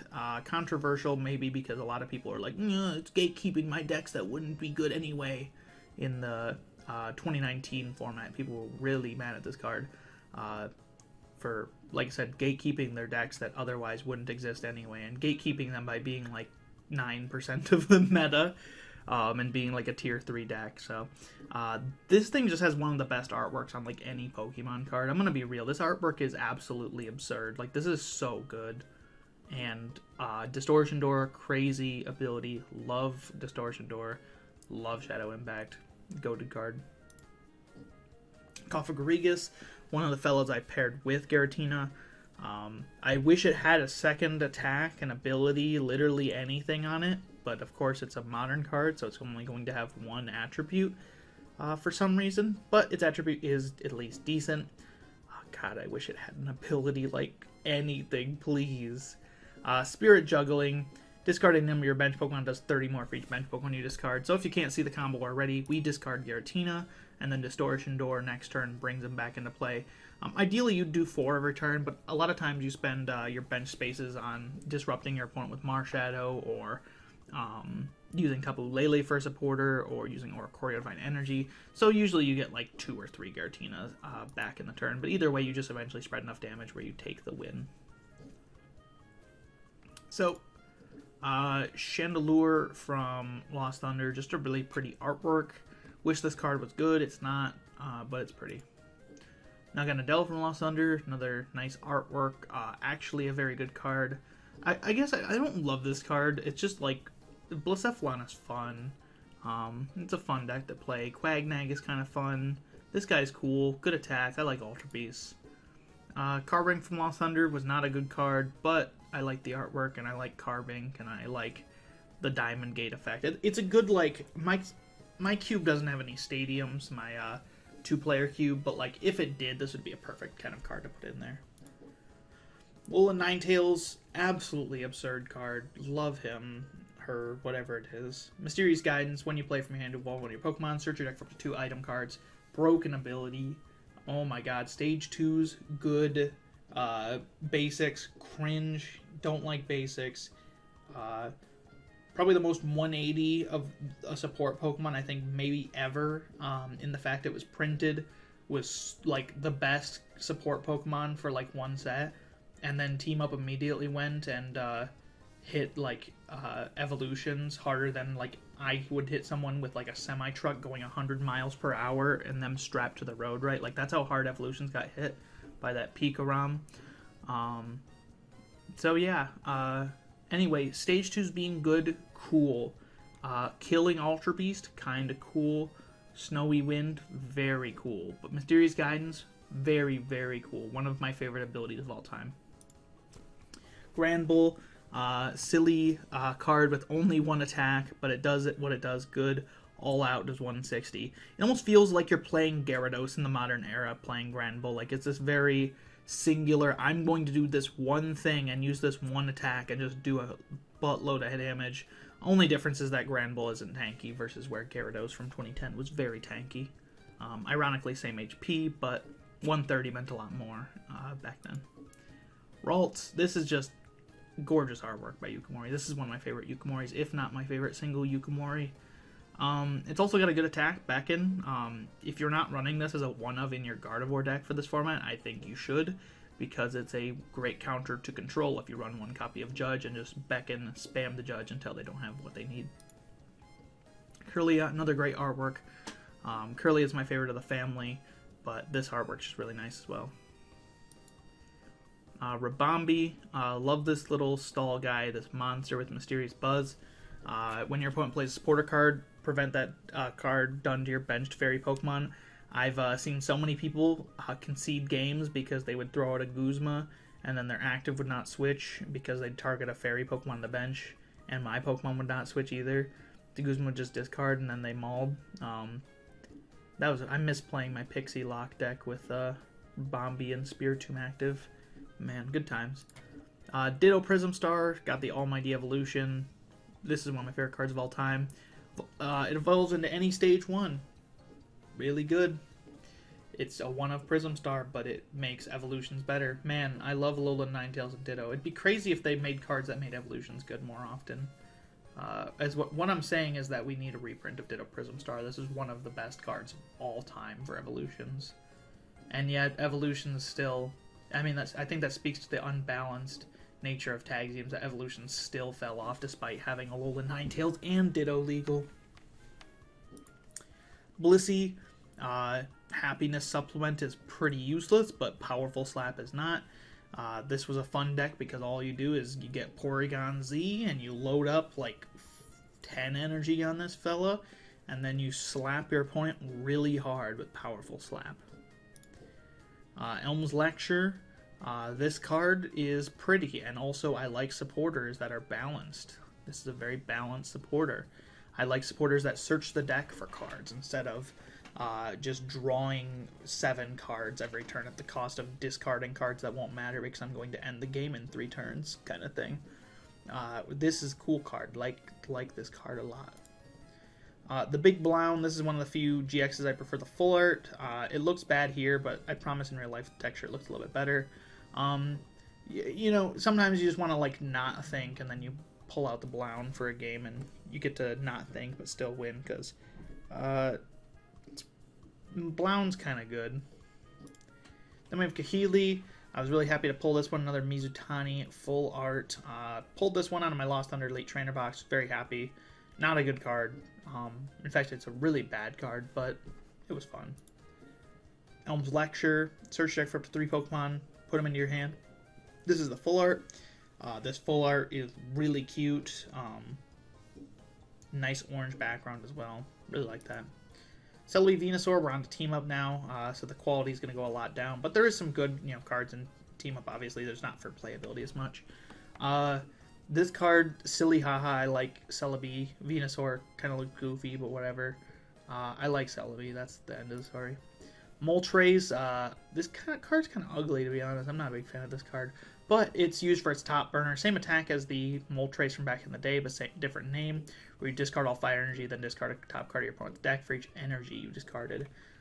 Really good in expand... Well, I guess not really good. It was a meme. You have to avoid Silent Lab like the plague. But essentially you play a bunch of Diancie, and you set up a board where your opponent can't boss you, or Guzma you rather, in expanded. And then you double your energy and play with Charizard from Pokemon Go, after accelerating like 18 energy on the Moltres with Blastoise from Pokemon Go, and then you milled their whole deck in one attack. Really fun. Then we have Electrode. This one's just an artwork thing. This artwork is so cool. This is one of the best artworks of the era. Ampharos. And by the way, I was saying the best artwork about an Electrode. That says something. Electrode is like not a good Pokemon at all, in my opinion, but like that's a good artwork.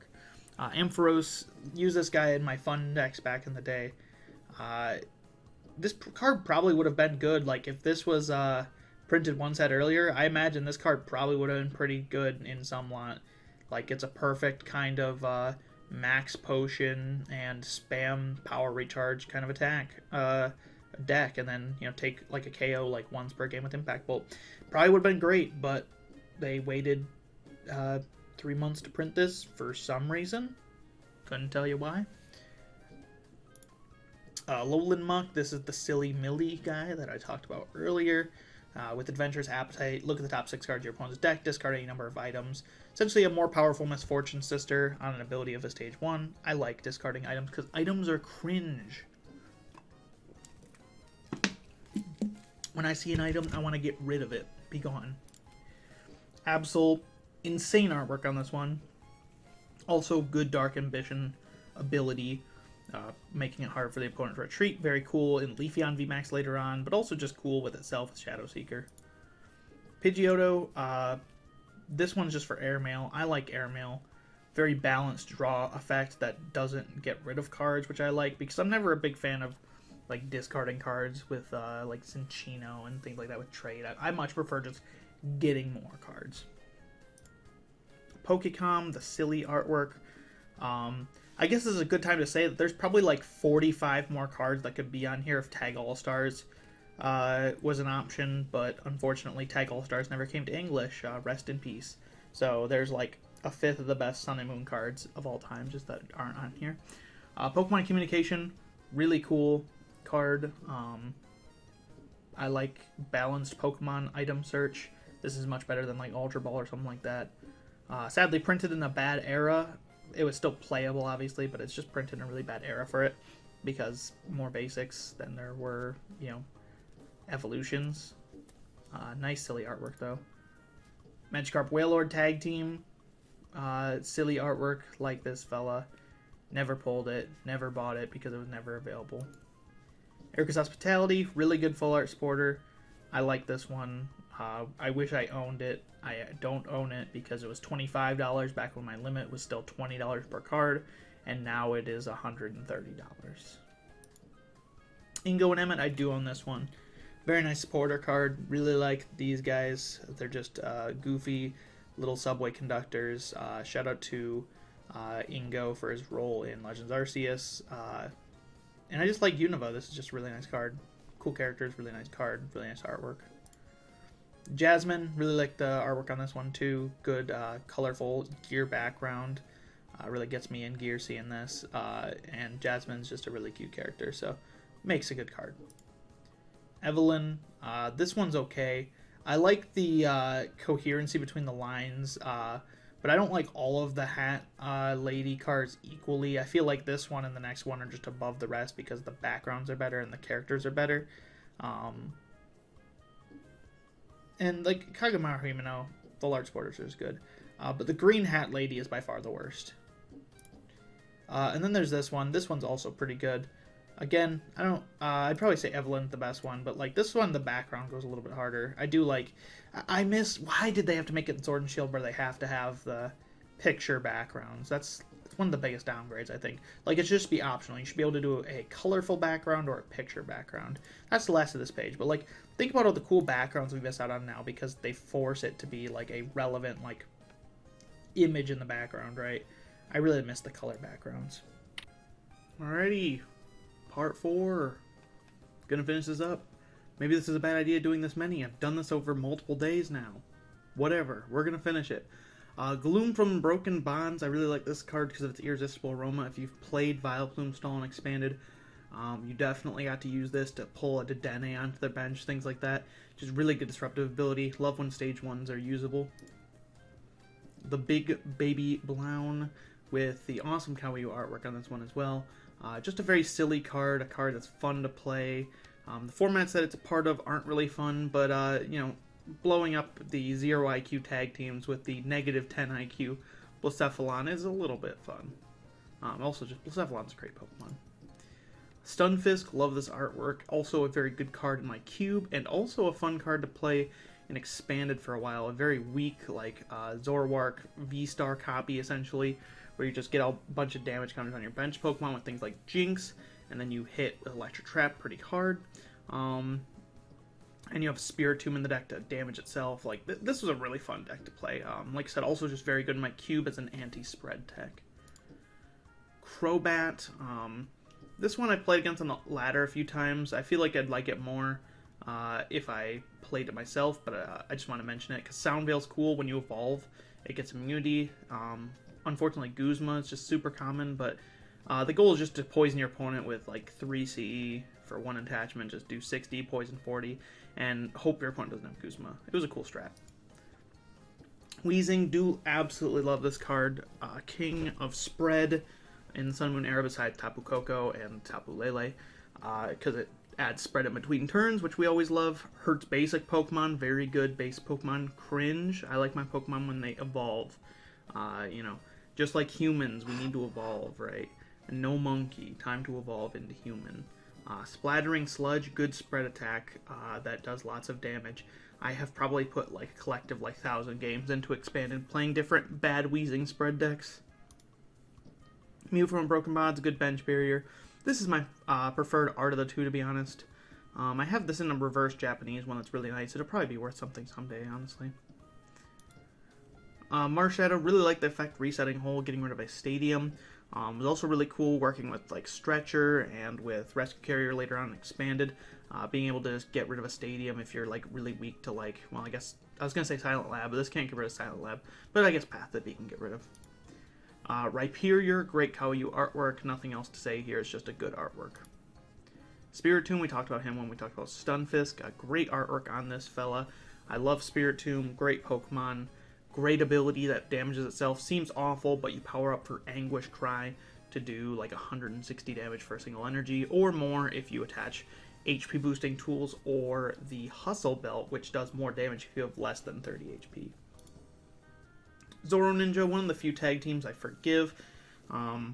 It was fun to see and expanded the Zoro Ninja Turbo Dark deck. A very true to its roots, just fast, get a bunch of energy in play and try to hit for like 250 damage on turn 1. It was probably the most balanced we've seen like a meta deck be expanded in a while. Between that and like Shadow Rider's balance, but other than the Shadow Rider V with the broken attack, this was just, you know, it was just a burr, right? Like, I don't mind just burr if it's not taking extra prizes, if it's not donking you, you know, like, it just turn 1 burr is fine. And this was fun to play. This Greninja has a cool artwork. He's doing exactly what I would do if I was a Greninja, which is killing Charizard. Charizard's cringe. You can see Charizard's shadow right there. And Greninja's going to kill him because Charizard's cringe. For the crime of being cringe, it's time to die. Then we have Cleffa. Really cute artwork on this one. Really love that. I also really like the ability Excitable Draw. I played it in a few different decks, trying to get it to work. It's not great, but you flip a coin of heads, shuffle your hand to your deck, draw 6. If you use it either way, your turn ends. So essentially I'd use this in some control decks that just didn't want to have onboard stage 1 draw. So I just played this to have a little bit of onboard draw. But it's just very unreliable, but it's very cute. Whimsicott GX, I played a lot with this fella. Is there multiple Whimsicott? No, I didn't put multiple Whimsicott. I should have put multiple Whimsicott. Maybe I did later. This isn't the best artwork. The full art's the best artwork. This one's kind of eh. But I just love Whimsicott. It's first ultra rare. One of my favorite Pokemon, obviously. Fun ability. Even if the card is bad, you can potentially just cheese good decks with the ability. And fun attack. Just stack a bunch of energy on and blow something up. Toy Box GX is marginally better than Metagross's algorithm, partially because it's on a stage 1 instead of a stage 2, and partially because N wasn't legal in this format. Porygon Z, Crazy Code, this is what you pair with Whimsicott, attach a bunch of special energy, because you need energy on Whimsicott. Special energy did the job. This guy's also just very cool. Accelerating special energy infinitely is very cool. Greens, love this engine. Search your deck for 2 trainer cards if you have no abilities to play. It made deck construction really simple, and you may be saying, oh no, you have no abilities, it's really, you know, not complex, but, you know, if you look at, like, modern day decks, like, a deck with no abilities but with search is still doing more, like, options than a deck with abilities, where the, you know, it's, like, luck-based versus, you know, skill-based kind of thing. Like, look at something like Miraidon, right? Like, Miraidon, I'm going to use the same abilities, but I'm going to do the same thing every game, and basically my game is going to go how my electric generators go. Whereas greens, it's like, okay, well, I have no options on my board with my Pokemon, I'm not like searching them out, but I'm searching out trainer cards, and if you pick a single wrong trainer card, you're probably going to lose the game, but if you pick all right, you're probably going to win the game. I like this card. Good artwork on it, too. Marchamp Machado, I just pulled this one. I opened like 36 packs of Unbroken Bonds and didn't get a single ultra rare at all. Not from the same place, it was from different packs over like a 4-month period. And then I went back and I bought 3 more packs when the 3-pack hanger blisters came out for this set like a couple years later. And I pulled this, so it was a nice little redemption arc after my worst ever opening streak in Pokemon. Guardian, sadly don't own this, wish I did, probably never will because it's like $300 now. Just a really nice alternate art. It was always too expensive for me because it was like $40 even when it came out, and that's just too much for a card that I can't do anything with because I don't want to play it in a deck. But it's cute. There's the Whimsicott GX. The full art one doesn't look good here, but looks a little bit better in person. Not that much better though because they nerfed the texture, starting with 2019 Team Up set. This is 2019 Unbroken Bonds, so the texture was already nerfed by this point. But I like Whimsicott. Janine, just a nice full art. I like the little log in the background. It's like a ninja shit. I don't understand ninjas, but I know that's ninja. I don't know. This card's kind of nice. It's just like a nice colorful artwork, right? I'm not like a big Janine fan or anything, but this art's nice. Welder. I'm not a big Welder fan either, but this art's just nice. Celebi. Time Spiral. Really fun attack where you get to devolve one of your opponent's evolved Pokemon, but it's just not good in a Pokemon where, or in a format where Pokemon don't evolve, aka 2019. So this card was never good, but it is one of my favorite Celebi artworks of all time. Like, this artwork is just really cute. It's another Mizutani artwork.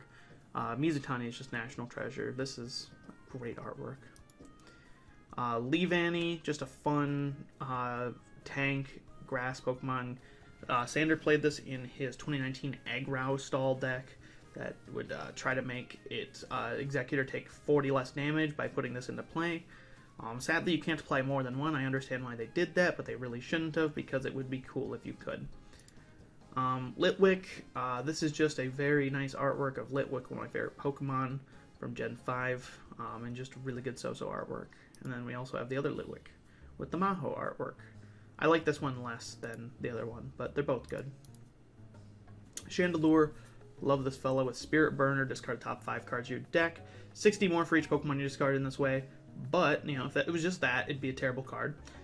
But you may put any number of fire Pokemon you discarded in this way onto your bench. So essentially, I played a ton of this deck in Expanded, trying to have fun with it. It was around in Standard, and like there was fun, gimmicky, like 40 Pokemon Chandelure decks in Standard, but it never really hit the same as Expanded. Because in Expanded, you have a couple of things that really help.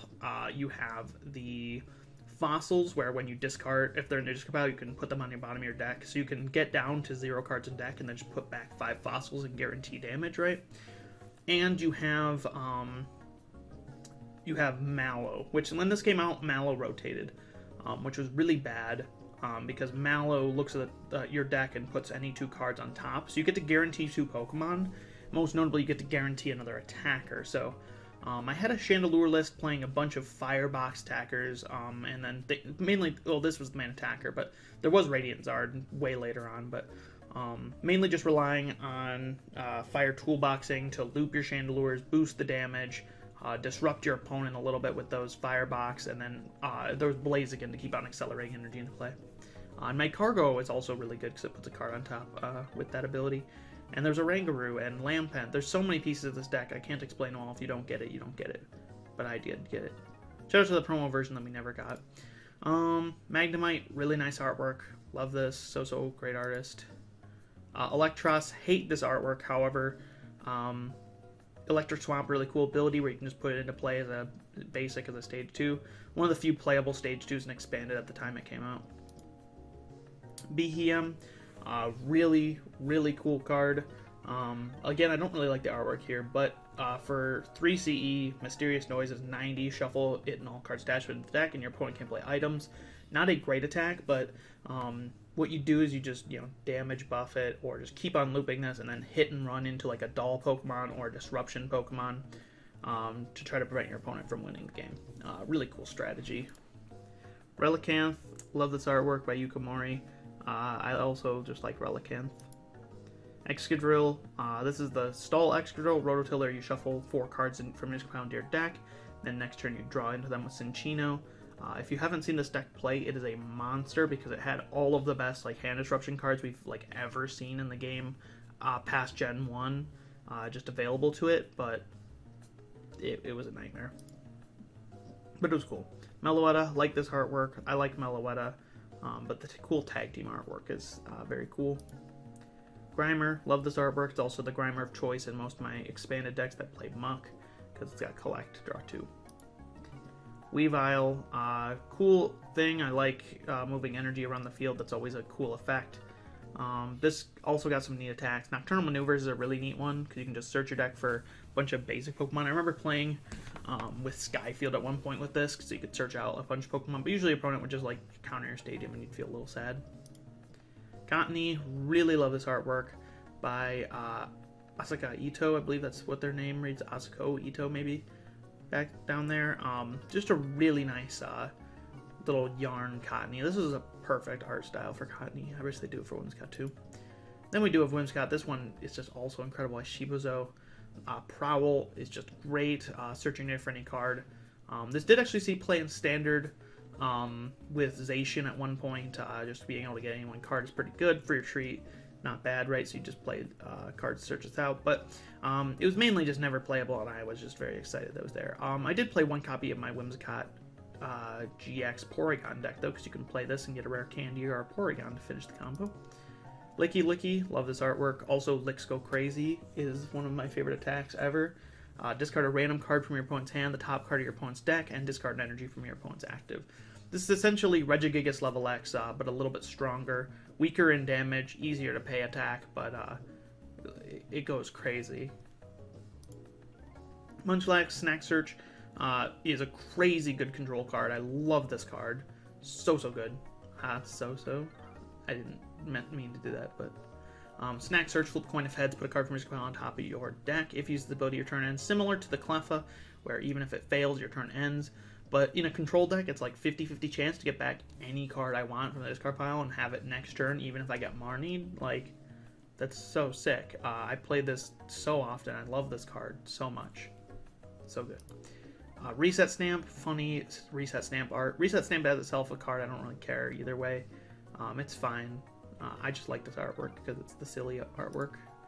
U-Turn Board, one of my favorite item cards of all time. Tool cards, rather. It's in my YouTube AVI, so you should know I really like U-Turn Board. Retreat cost, the Pokemon this card's attached to is one colorless less, but if it's discarded from play, put it into your hand. So essentially, one retreat Pokemon get this awesome little buff with U-Turn Board. And what it mainly played into for me was a couple of decks where I didn't want to play, like Air Balloon or Floatstone Expanded, and then there's also Whimsicott, which is the main thing, which discards tools from play. Talked about that in my Sword and Shield favorite cards. And you discard 4 U-Turn Board and they go back to your hand. And then they get Marnied because Sword and Shield is a garbage-ass era and printed one of the powerful shuffle draw supporters of all time. Probably the most disruptive, frankly. Recycle Energy. Also like this card. Because same thing as if it's discarded from play, put it into your hand. I like that kind of effect. Works really good in control, especially like if you can take a bunch of 1 energy colorless attackers into your control deck. Just take advantage of those. Those are pretty cool. The big issue I have with this card is that they slightly changed the wording on it from the old one. So the old one from Neo Genesis was not legal because they slightly changed the wording. I'm not joking. It's like, it literally does the same thing, but the way they word it is different. So they're just like, we could errata this, but no, we're going to errata things like Quick Ball, which are completely different for some reason. Weakness Guard, Special Energy. Getting rid of weakness is a good thing in the modern era. I like weakness during like Diamond and Pearl because it's plus 30 weakness. You know, things like that are balanced. I don't like everything having ×2 weakness. Removing weakness, good thing. Grimsley, cool card. Move up to 3 damage cards from one of your opponent's Pokemon to another other Pokemon. Not a very good effect, unfortunately. However, I just really like the artwork on this one. Lowland Vulpix with Beacon. We talked about Beacon earlier. This is just the Hidden Fates print of it. Shuppet, I just like this artwork from Hidden Fates. Sudowoodo, same thing. Kirlia, same thing. Just really like this Kirlia art. The Ralts art kind of fell off, not gonna lie. Espeon, he's green. If you get the reference, you get the reference. But he is green. Scizor GX, he is green. And Kartana, my favorite Kartana. I named him Handsome when I found him shiny in my Ultra Sun copy. Hunted for a while for him. My aunt died when I was hunting for him, so it was not a good time in my life. But life was a little bit better when I found my handsome shiny Kartana. Lele. Gold Lele is really nice looking in TCGO. I doubt I'd be impressed if I saw it in real life because there's like the texture is neutered, but it's a nice looking card in TCGO. I like the little pink gold background thing. Vileplume GX, we're on to Cosmic Eclipse now, wow. Love this card, cool background there with Erica in the back. I just love the character rare-esque style from the Dream League prints. Vileplume's one of my favorite Gen 1 Pokemon, if not my favorite Gen 1 Pokemon. To be fair, there's not that much competition for Gen 1 because it's a pretty bad generation if you ask me, but I like Vileplume. Victini, cute art. I also use this in my cube. Big fan of a balanced healing effect that's strong, but it's not broken. It's a great addition into my cube. Then we have Embor. Love this Kawaii artwork. Kawaii at its best, but the card itself is terrible because it's a stage 2 printed in the late Sun and Moon era, so of course it's going to be terrible. Fion, Whirlpool section, really good. Once during your turn, you can push one of your opponent's Pokemon to the bench. They're active, rather. Just a really, really good effect on a basic. I love this card. I'm sad that it never got to shine with Brooklet Hill being legal at the same time in Standard, though I did use it in Expanded. It wasn't that good in Expanded, but essentially I'd use it in decks playing Brooklet Hill anyway, or Dive Balls, things like that, where I had a really easy search out to it, because if you hit your opponent on turn 1, when they have 2 Pokemon in play and you put an awkward Pokemon active, it just makes it difficult for the opponent. Curlia, really like this fella. Nice artwork on the Soso print. Really like Soso's art. Duskull, man, I love when basics have usable text, evolving basics in stage 1s. And Spiritborn Evolution, very good. Evolving the turn you played is nothing new to Duskull. This one's a little costly, but it's cool. I like when basics are good. It's also a good artwork. Golurk, sadly I don't love this artwork much, but this was a really fun deck to play with Fist of Antiquity. If you have no supporter cards, or rather if you have any supporter cards in your pile, attack does nothing. One of the worst attack effects possibly ever printed. However, at the time there was Cinccino, a little bit later on there's Pidgeotto, so you had ways to draw through your deck. Unfortunately, because of DCE rotating, this really wasn't like super good until we got like Twin Energy, and by then ADPization was out, so why play this? Oricorio, Dance of Tribute. If any of your Pokemon are knocked out during your opponent's last turn, draw 3. Really balanced, really helps single prizer decks, because single prize decks are getting knocked out multiple times, unless you're playing against ADP, in which they got knocked out like twice. But these kind of effects are good. Anything that helps single prizers, helps evolving decks, those are good things for the game. Anything that helps basics, or is a basic, or helps exclusively rule box Pokemon, those are bad things for the game. I'm sure you know this by now if you've been listening to me. Cottony, really nice artwork. Lost March Tack isn't bad. I did play this in Expanded when Comfy came out. The evolved Jumpluff Lost March was honestly better than the basic Cottony Natu Lost March deck. Whimsicott also had Lost March, but you're never using that one. Sneaky Pocket's a fun attack, but you never use that either. The artwork's nice on this one. I did order a nice reverse holo of it. Reshiram Zekrom, sadly never playable. It looked somewhat cool for a tag team, because the tag team that one-shots other tag teams is kind of neat. Obviously Reshizard did that, but Reshizard is Outrage, which is cringe. This card doesn't have Outrage, which is less cringe. But this card was never good, but it is amazing artwork on this. Silvally, really like him as well. Just a nice, like I said, like these character rare-esque, like regular GX artworks are just really nice. Clay, one of my favorite supporters, Sun and Moon. Rest in peace to the full art we never got in English. Discard the top 7 cards of your deck. If those are item cards, put them into your hand. Fun aggro supporter that completely became unviable when Research came out. Gaddock Swell. Whenever either player plays a stadium card from the end, discard that stadium. This is definitely a toxic card. It really shouldn't have been printed this way. This should have been like a Prism Star Stadium where you could only play 1. Because if you just play 2, essentially just remove stadiums for the whole game, which isn't fair. But I did like, in some expanded decks where I just didn't have a stadium card, putting one of these was nice. Lily's Pokédoll. If it were a 30 HP basic Pokemon, you can play it down right. And it doesn't give a prize. Except for this one's even better than the other Robo-Sub, because you can remove it from play by putting it on the bottom of your deck if it's your active Pokemon. So really, really good.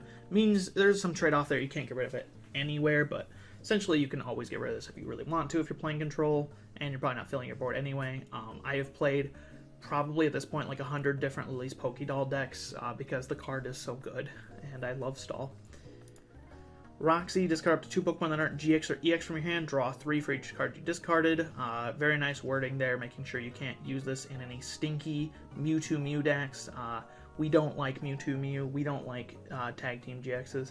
This is like, hey, you're going to discard non-GX, non-EX Pokemon. Usually the Weezing and Roxy. Weezing Coughing that paired with Roxy. And then you get to draw 6, which is really sick.